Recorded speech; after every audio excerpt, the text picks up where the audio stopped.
a ton of international folks that work there, which is phenomenal.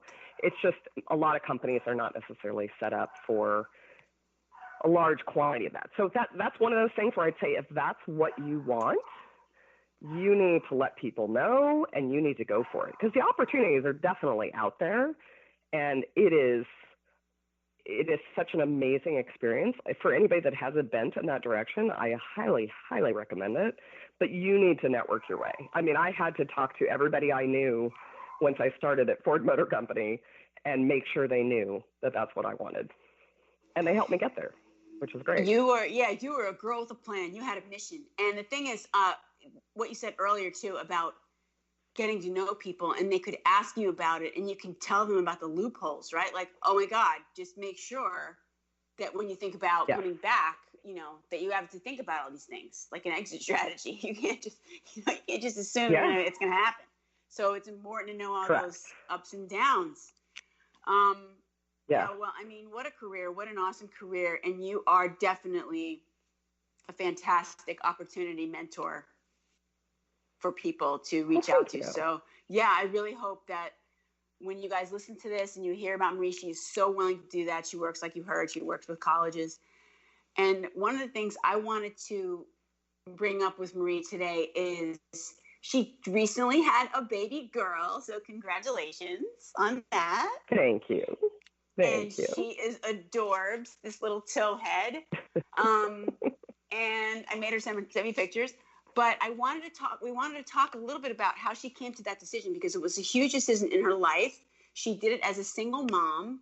And there's a lot of women out there that are apprehensive about, potentially being a single mom. And just wanted to hear Marie's story of how she came to the decision and some of the things she was up against making that decision. Yeah, absolutely.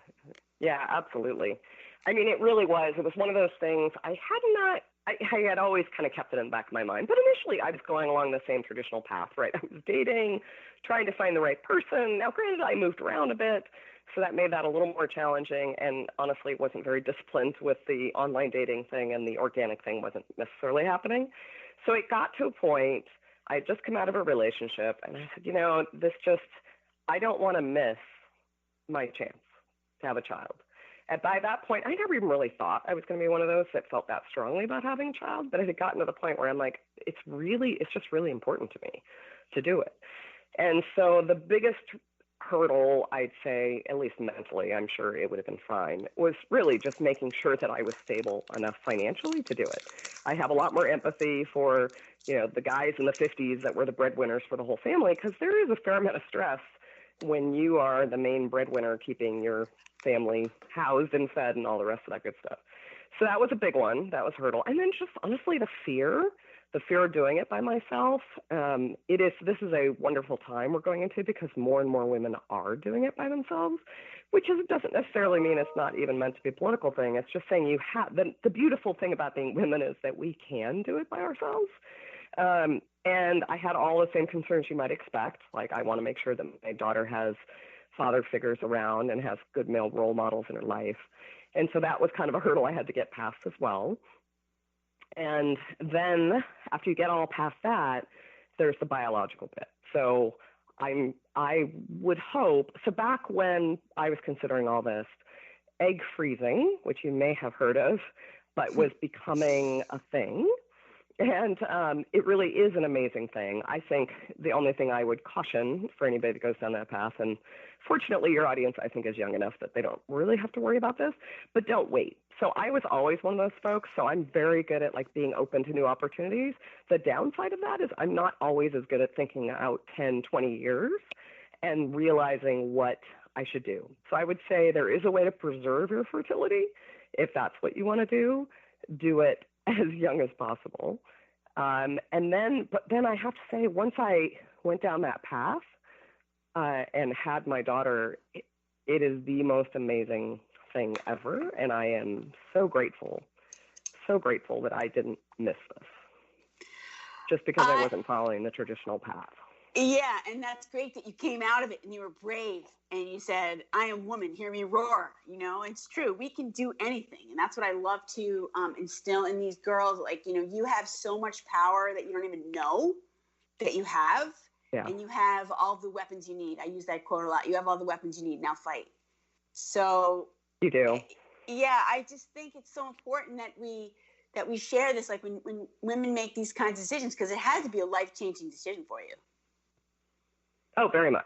I mean, there's the obvious one that anybody that has a kid, it's life-changing for them in the sense that all of a sudden you can't just go out at night like you might want to, and things like that. But it was more profound that you are taking on responsibility for a life, and you have full responsibility for their happiness, their well-being, their everything, which is a pretty heady responsibility. It's just there's so much joy, it totally makes it worth it by doing it. And the good news is what's good for women doing it, I think it's probably harder for men that decide to do the single parent route, is that when I hang out with women in the moms group that I'm part of that are all married except for me, you would never know it because the women do all the work anyway. And when we get together, it's pretty much all the women with their kids anyway. It's really kind of funny. So it's true. We do it all. We multitask. I don't know what it is in our DNA, but we definitely have that versus the dudes. Yeah. They have to compartmentalize. I mean, it's really funny.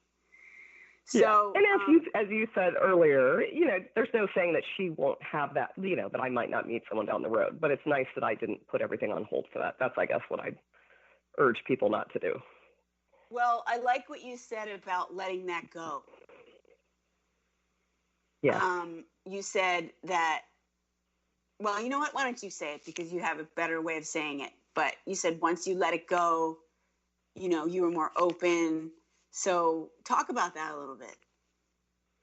Yeah. I mean, when I really did, it was such a hard thing. I mean, so at the time, I mentioned I had just gotten out of a relationship. I even asked the guy if he wanted to be effectively the dad / sperm donor. And I'm so grateful he didn't, because at the time I was still hung up on this model of this kid needs to have a dad in their life to be complete.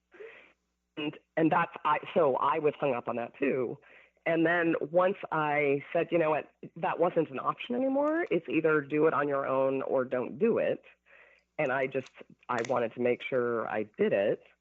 And then now that I have, and I look around me, the beautiful thing about this country is there's so many groups, right? There are plenty of groups of single mothers. It's actually called Single Mothers by Choice. It sounds a little political for me, but it's people that choose, you know, a lot of women get there too through divorce. There are lots of single moms out there. But there is this group that is a growing group of women that decide to just do it on their own. So, and I'm also doing it later in life, so that makes me also somewhat unique and brought up other concerns. So concerns about, will I be too old? You know, what if I pass away before she's old enough to really enjoy me? And I had to set all that aside too and say, all that I can do is be the healthiest, most loving mom that I can be, and that has to be enough. That is profound.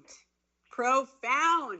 I mean, you're the kind of woman that we just really admire here at Supergirls. You know, you have a plan and then you just make it happen. That is what life is all about. I love that. I love that you're my friend. So impressive. Yeah, what an awesome story. Okay, so last question is, if you could give our girls one piece of advice as they rise, what would it be?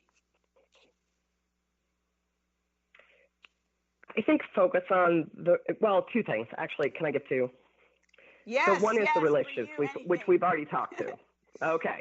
So one is the relationships, which I've already said, but really that is core to anything, probably even bigger in a big company because it's easier to stagnate in a big company unless you focus on your relationships. But the other thing that it took me way too long to figure this out, and I worked with a career coach to figure this out, is as someone put it, be wise. So it is really tempting. We spend so much time at work. It is really tempting to get bent around the axle when we feel like someone kind of did something wrong or they betrayed us or they gossiped about us or something, or they're just not doing their job right. There's so many things to get irritated about in the workplace. but it's a workplace, and you have to let it go. Because if you look around, the people that are the most successful and have the strongest duration are the people that don't sweat the small stuff. You got to really separate your ego. That stuff in your personal life is great, but you have to be really careful and just say to yourself, be wise. Do you need to bring up something that someone did? Probably not. Right? That so just be so wise. True. Yeah, don't sweat the small stuff. It's true, because it's a job. They'll come and they'll go. And while you need to be committed and work your ass off, you do have to keep in perspective. Fantastic advice from Mama Marie. So everyone, after you listen to this, now you're at the end, and now I'm going to let you know, if you go over to our website, supergirls.com, once Marie is live, you can get the 5 things you need in order to make a life-changing decision, something you will use the rest of your life. Very, very key. So don't forget to hop over to the website and get your free gift. Marie, what's the best way for our guests to get in touch with you if they wanted to reach out? You can, I would say to go ahead and give them my email address. Okay. It's, I know. Just don't give it to the spam marketers, please. All right. So no it's worries. Marie. So it's mariew005@gmail.com. Okay. We got you, girl, and we thank you so much for being part of the movement and part of Supergirls. Thank you for joining us today. Thank you for all your wisdom.